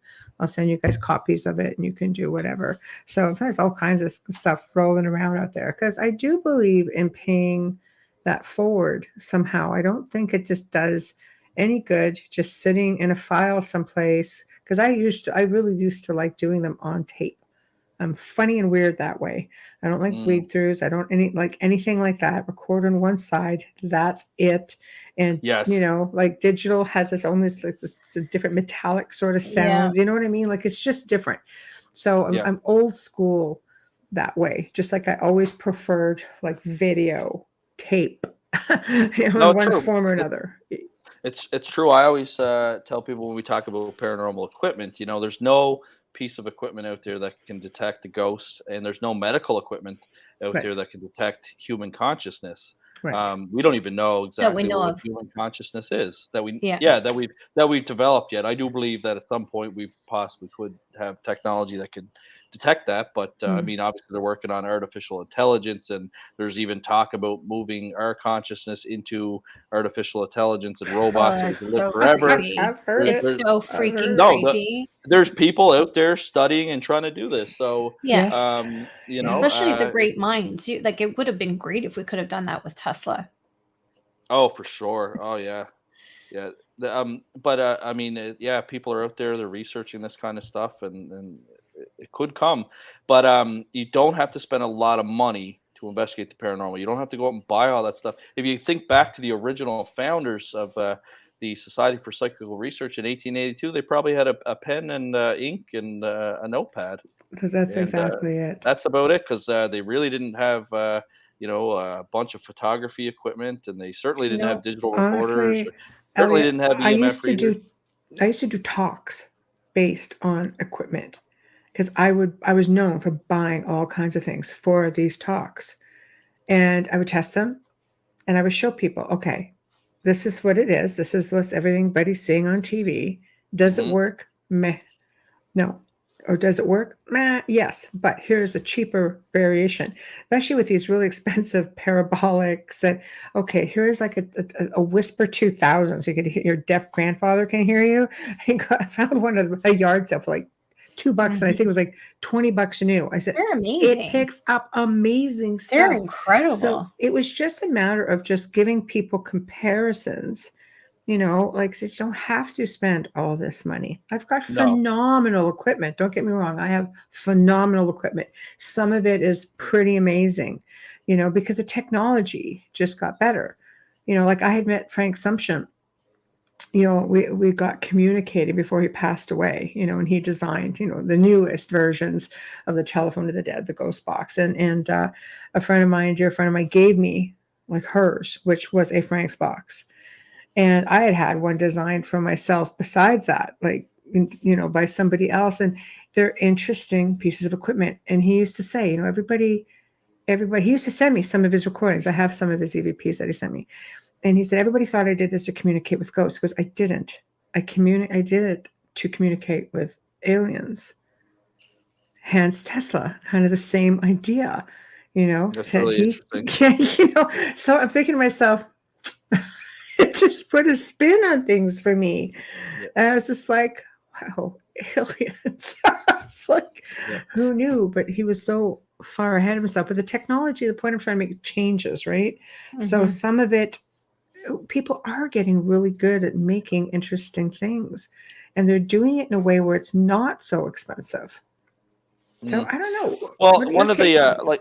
one of the things too with the changing in technology, like you mentioned, was back in the early '90s when orbs were appearing in photos all of a Yeah. sudden. But Yeah. what they found out happened is, like with phones and things like that, the flash, and look at where the flash is. The flash is Yeah. there, and you've got your three Yep. cameras right there, right? So Yes. when they kind of Yes. moved things, it refracted the light differently, and it picked up things in the environment differently, such as moisture in the air, dust, Yeah. Yeah. pollen, all Pollen. that stuff. So all of a Dander. sudden we went through this. Yeah. People were going to cemeteries, which they keep freshly cut usually, and taking And pictures the at pollen night from the with a trees. Yeah. flash. Yeah. And all of a sudden, they're seeing thousands of these orbs, and they think that the cemetery is just loaded with spirits. Yeah, Which and is sun rays cause that as well. But Uh, you know who made this a huge phenomenon were all the new moms with their baby cams. That changed all of a sudden everybody's baby was having a paranormal experience when they were sleeping. And I I used can't to tell you just how get many hate. of those emails I got. I And I'm like, know. oh, I'd say and you no, it's just from the cotton, but you things like break their that. heart when you No, tell it's them. They're not. like, Okay, it's no, not. I know it. I know. I told this story about my niece. She took a picture. She was taking a video. It was her father's birthday, and they were singing happy birthday to her. She's my niece by marriage, and she's videotaping. And she said, why is there a light bouncing all over, like only on my kids' heads? And I'm watching it and I Yeah. go, oh my gosh, she's singing happy birthday and she's doing this happy birthday to her dad. So she was literally, I noticed that the baby, it was her phone. And I said to her, honey, you got your flashlight on. That's what's fallen in front of your children. And she was grateful. But some people, when you say this, they're pissed Very, off very at ornery. you. Like, no, it Ornery has people to out be. I'm there. like, no, it doesn't Yeah. have to be. Like, you'd be Yeah. surprised with forced air how much dust when you're picking up something on a digital camera that is so sensitive. Take that with film, with a clean lens, and then we'll talk. I just sent You know? Michelle a picture that I have permission to share from a friend of mine, Jason Murphy. He is co-founder of Haunts from the Cape. So he was at a cemetery which is about 5 minutes from my house So called I can put Hardwood these up then? Hill Cemetery. Yeah, yeah. Okay. One Cool. second. And Let me he was do there that. with just his wife and his kid. But when he took this photograph, they were back towards George Street in Okay, the so cemetery. So this is George, it right here, right? Okay. yeah. Okay, So that's this was okay. the original photograph. Okay. And he noticed that there was something kind of dark to the left of that cross there. So when he zoomed in, Okay. I'm going to get that right now. Can I get the other one? yeah, go ahead. Okay, 1 second. So we're going to go back again. Share screen. So he noticed, like, as you can see, the background, like this black thing doesn't really look like it fits there. So when he zoomed in, this is what he sees. That is Um, solid. So I had sent that photo for analysis because it was taken with a cell phone. It was a digital photograph, and there was nothing altered about it. The pixels matched up, the red, blue, and green all matched up. There was basically, the person that analyzed it said that appears to be a person standing there A in the small cemetery, if I child. had to guess. But Jason, his wife, and his son all say that there was nobody else in the cemetery That at looks that like a time. small child who maybe perhaps would have been buried there, because that looks like a funeral suit. Yes, it's all dark. Some people even think that the white might be like some sort of collar shirt, but it's a Hmm. very interesting photograph because, like I said, we had it analyzed. Even though it's a digital photograph, I still like the 35 millimeter because you can send the film off to the company Kodak or whoever The to negatives, yeah. yeah, Yeah. the negative to analyze it, but everyone's got digital. Digital is what it is. But that there is what I would call like a ghost photo. But I always feel bad, like you said, Amelia, when someone sends you a picture of an orb and they're like, "Oh, my grandmother passed away last week, and this showed up. And what do you think?" You almost feel like so bad to reply, Yes. Yeah, it's so like you don't want to usually, crush their hope. Yeah, because they're kind of no, hoping for that connection, right? And yeah, it's they're hoping that. heartbreaking.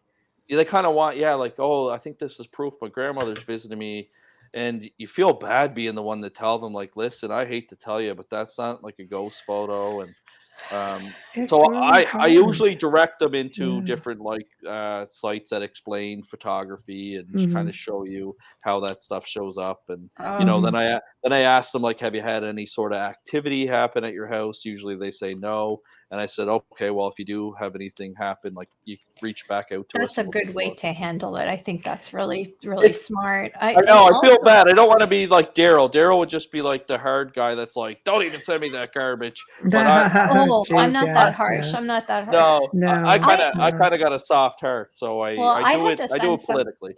I had to send someone a link to Understanding White Light, because they said, well, they're different colors. I'm like, oh, it's light refraction. It's the reflection of the white light bouncing off of the dust. But you can't, that's where science comes in Mhm. this, when you're trying to, not, I hate the word debunk, but prove that no, this is just a It's natural the occurrence that's process of happening. elimination. I Yeah. mean, we've got hours of videos, throughout with the old security cameras at the other house, which was haunted. I mean, it was empty for about 4 or 5 months. So we kept cameras on, and it was boiler system, no forced air, nobody walking around, nothing. And all of a sudden, through the cameras, we'd get a notification. Like, thing Yeah. just flying around like this, would go out of the mirrors, go into the mirrors, go up into the chandeliers, fly across the room. Scary. Yeah. You'd get one, sometimes two, that would do something like this. I'd be just sitting there going, the kids are out. Who let the kids out to play? Nobody's home. But the house is empty for like 4 or 5 months. Just like, What's your guys' feelings on photos and videos now? Because uh, I used to do a lecture with a photograph of my niece and nephew, and the only thing in the picture that was real was them and the clothes that they were wearing. Everything else was fake. The dock they were sitting on was fake. The lake in front of them was fake. The reflection in the lake was fake. It was all fake. Made for a great family photo, though. But now video has become just as good as those fake yeah, pictures. So the makes our job paranormal has, harder, doesn't it? well, it's almost become seeing is believing now. You almost Oh, have to experience it yourself because Yeah. somebody can just fake something so quick and so easy now. Good yeah. point. It's everywhere. Technology.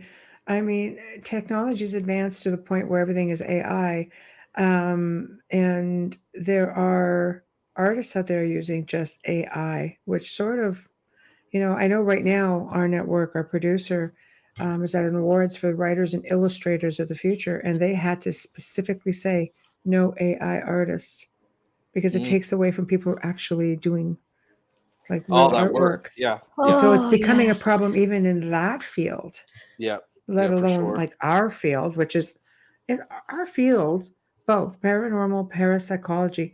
It's very difficult to try to, even parapsychology, which is the more credible of the two. It is really difficult to start with, let alone throwing all that into the mix. I think I think the future of paranormal investigations is going to be tough when people are, just sending you video and Yeah, photographs now. You almost need to go there it's already yourself tough. Yeah. and experience, whatever's Mm, happening, yeah. because photos and videos are no longer worth 1,000 words Not once anymore. it hits the computer. You can do it the old-fashioned way and hope for the best. You know what I mean? But once it hits the computer and it goes digital, you have all these programs now that can just do anything. Yeah. Mm. So unless you have something like that negative to prove it, or video tape to prove it, or audio tape, I have to stress tape. So people, you can just say, no, listen to it just the way it was recorded. I think it's going to be really difficult. And maybe it's a good time to phase out, like you say. So many are being phased out of television onto other things. Maybe now's that time, because it's going to be really, really tough.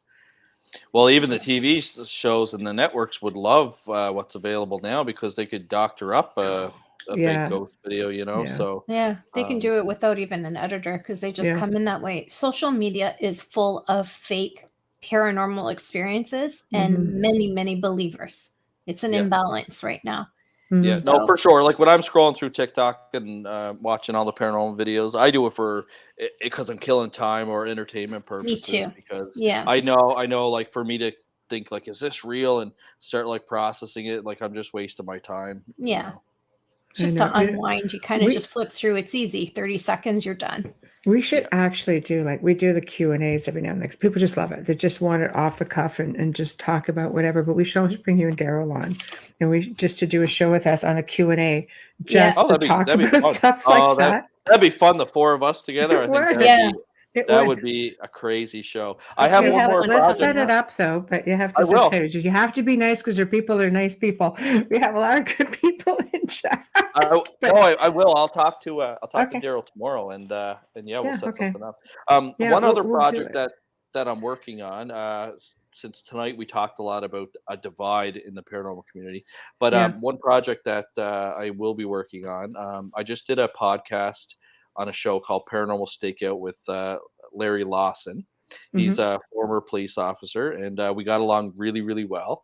Mm-hmm. And he asked me if I would be interested in helping him start up kind of like an international law enforcement paranormal investigators association, so that Oh, we could kind of like get all those paranormal investigators out there that are in law enforcement. I know there's one group called COPS. It's like a I was just correctional. going to say, are you including Wes Coleman? He's a good Yeah. friend of mine. Are you Yeah, including yeah. him in that? Exactly. So Yeah. Wes is on my Facebook, and I know he runs he's a good COPS. guy. And He's a so really good guy. we're talking about creating like this kind of like law enforcement organization where you're retired or current that you Yeah. could join through a membership program, and we'll have membership fees and hopefully get people, like we'll have money that maybe you can apply for if there's a certain course or a workshop that you want to go to. Maybe the association will have money to kind of pay for some of it, or That'd be hopefully great. all of it. Yeah. And it'll kind of bring some connectedness together. It'll bring Yeah. both people with law enforcement experience and paranormal experience together, and Mhm. kind of make that network really tight. So that's something that we're actually having a meeting tomorrow about it, to kind of see what else we can do and I think kind it's of a great develop on idea it. because you have to get away from the stereotypical stuff. You have to do something like really different. It's I mean, it's a breath of fresh air, but it's unfortunate that you have to. You know I what I think it'll mean? help bring retired cops forward too. Well, yeah. Yeah, I mean, yeah, when it'll be good. And like I know Rob McConnell, for example, that does the X Zone. Like he's a retired police officer as well. Yeah, he's So got a there's great show. Yeah. Wes Coleman, like you just mentioned, myself, Larry Lawson. So yeah, we're looking at doing that, and hopefully kind of creating like a tight bond. And it's just one example of trying to bring parts of the paranormal community together. Mhm. So instead of Mhm. being Mhm. divided. Well, we'd like to hear all about that when you guys get it all up and running because honestly, like I say, it's sad that the community is in such a different direction that you have to come up with something totally fresh, Yeah. No, you know? I know, Yeah. and we want to hopefully as time goes on, like I'm still working on developing some online courses and things like that. So, hopefully, like we can kind of, if you're part of that association, you could maybe get a discount to take the course or stuff like Mhm. that. Just we're gonna really try and sit down and work out some details on it, but it is in the making. So, if Mhm. any of your listeners are law enforcement, either current or prior, and I'm talking border patrol, security guard, loss prevention officer, anything with public Oh, safety, send yeah. us an email, info@ppri.net, just so I have your name and your email, and then that way when things get going, if you're interested or it's something that you might be interested in, we can reach out to you. Oh, Cindy Summer, if you're still listening, check that out. She's a former sheriff from California. Very nice. Chris Yeah, one Phoenix more says, question. I have a question. What impact did Helena Blavatsky have on the Blavatsky, yeah. Paranormal Society? Yeah. That's a great question, girls, and I don't even know who that is. Oh. I don't either. Sorry, She Chris. she Yeah. didn't impact me any, obviously. I don't know who she is either. Yeah, Yeah, I'm not yeah. sure. I have never heard that name before. I will do some research though and look into it for sure. Yeah, wow. I can't believe we're slowly heading up to the top of the hour. So I'm going to come in and I'm going to put the banners up again. And we'll start with this one right here. So this is coming up. And we spoke at the beginning of the show about maybe bringing the guests on. Obviously, you and Daryl will do it together because that'll just be like the four of us having a parlay. And we're going to see how that's going to go. I don't Wow, know. that'll be fun actually. I think that'll be a really funny and cool episode. I think That's so. Thanksgiving weekend, right? Yes, it is. Yeah. Yes. It is Thanksgiving So weekend. you If you're have the long looking, weekend. If you're interested in going, you don't have to worry about Sunday because you have 2 days off after that. So go and have fun. Exactly. yeah, and Exactly. again, it's from 9 to 6. It is a full day. There's breaks in there, obviously coffee, tea, and of course lunch. Tickets are selling for sure. We're getting lots of notifications that tickets are selling. So And you're looking for ppri.net. vendors as well? Yes. Yes, vendors, sponsors. I will email you as well. Okay. See if there's Yeah, anything you guys can do. absolutely. Yeah, no, it's like I said, There you this go. is where I mean, I'm passionate about the paranormal, so I mean, like and I wanted to host something like this because I'm so passionate about the paranormal. So this is kind of like my baby I'm working on this year, but I really want it to be successful because I'd like to have it be a reoccurring annual thing and get different speakers. Like already next year, I'm thinking if this one is really good and we did a 2-day one next year, we could have kind of like a skeptics and a believers theme. So you can get some like more of your critical parapsychologists or critical paranormal investigators. And then you can Mm. get your like real true believers and kind of have like maybe like a little bit of battle about debate and things like that. And I think that would be really cool. There's all kinds of different things you can do in the future, but we want to get through. This one, and I'm hoping that it's successful. I mean, we brought in 2 international speakers here: Richard Gallagher, Lauren Coleman. Mhm. Both very interesting topics: demonology, cryptozoology, and Right. then you've Right. got a whole range of uh, Right. topics here with Chris Stiles and UFOs, Daryl Absolutely. with ghosts, Richard Yeah. Gallagher with demons, Lauren Coleman with cryptozoology, and Mhm. Kim Moster with hauntings. So I think it's gonna be really good. There's a lot of interest in it. So Well, I think it's great. I think, like I said, I love the idea of just bringing them back on individually as well. And we can put up the banners like this, and we just keep going throughout the summer. And I think we just keep the interest going and people wanting to come out, and it'll give people a little glimpse into who everyone is. And then they get to go and see them in person, which would be a really big deal. So absolutely, I will take care of that tomorrow. excellent, excellent. And we'll start with you and Daryl. Just because Yeah. now I can't freaking wait. Yes. One question, because I've been meaning to ask you through the whole show out of curiosity. I don't know why, but I've always had an interest in the Titanic, but of late it's been really insane. It's like finding me everywhere, television, social media, everywhere. Did you ever go to the cemetery? Yes. Yep. Okay, how was I've that for seen. you? Um, I thought it was. I thought it was really cool. I didn't like experience anything. I'm not like, like I I do have like really good intuition, obviously, like, but I didn't feel anything spiritual. But it was really cool.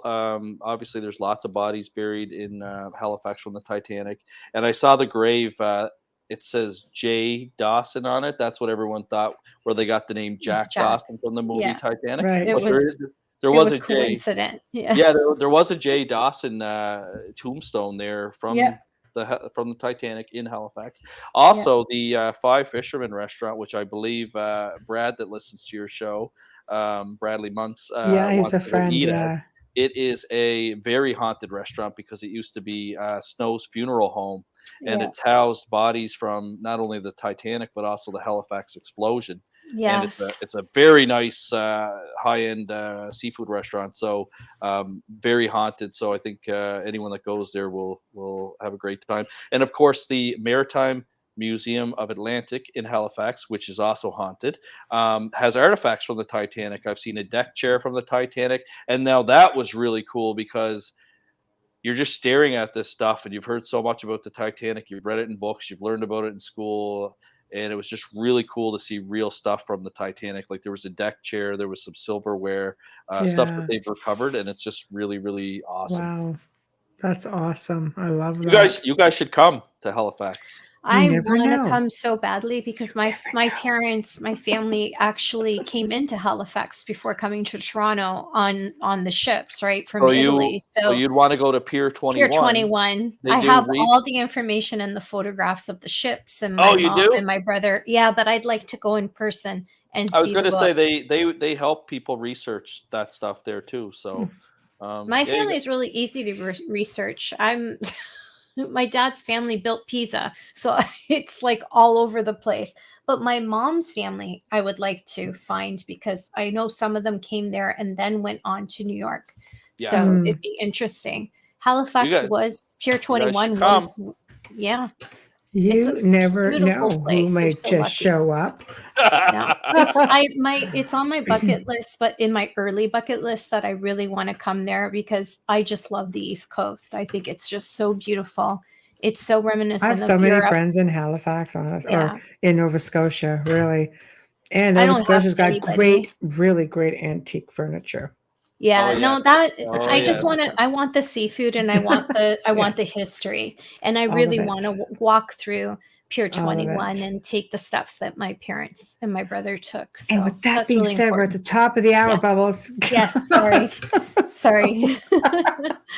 But anyway, Elliott, thank you for joining problem. us. It's Thank you for having always me. I such. do appreciate it. Thank Oh, you. are you kidding? We love fun. having you on.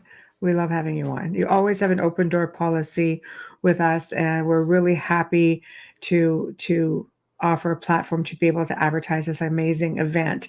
And we're looking forward to just kind of stretching it out and getting the word out. And I'm definitely interested in important. getting some information on sponsorship so the radio show can sponsor you guys as It's- well. Awesome. It's a very important event. It is. This is Yes. great. I love it. I love it. So Well, yeah, thank because you. you always hear about conferences down the States, right? So it's nice to kind of get something with Canadian content. It's ours. Absolutely. Yes. Absolutely. And believe It's me, there's ours. lots of it. So That's right. yeah, That's we right. need So this is a necessity, and I hope it endures time for you. Thank you. Thank you. yes, one of many. So I'm going to be in touch with you, and I will wait to also have you get all that info to me, and let's make things happen. Sounds great. All right. Perfect. All right. Thank you. All right. Thank you. Good night now. Thank you, Elliott. Night. Good night. Good Well, it's night. already Thursday there. Yes. Yes, true. Thank you. You're Good welcome. night, Elliott. Thank Good you. night. Good night. Well, guys, we've come to the end of another amazing segment, and I mean amazing segment. So big thank you to Elliott Van Dusen, who's just a champion, so well versed and putting together this amazing event, which the lineup itself is just awesome. You guys aren't familiar with Chris Stiles, just go in and see a couple of our archives with Chris Stiles. He's done 2 or 3 shows, and we will bring him back on, and he's just a real delight to listen to. Yes. Super versed. So Yes. big thank you to Folgers Coffee, of course, for sponsoring tonight's show. Big thank you to Justin Snicker, aka Dr. Snick, the Sonic Surgeon. Big thank you to Steve McGinnis. If you guys really dig what you're listening to, please go in and support us by subscribing, liking, sharing, following, you name it. We would appreciate if you did it.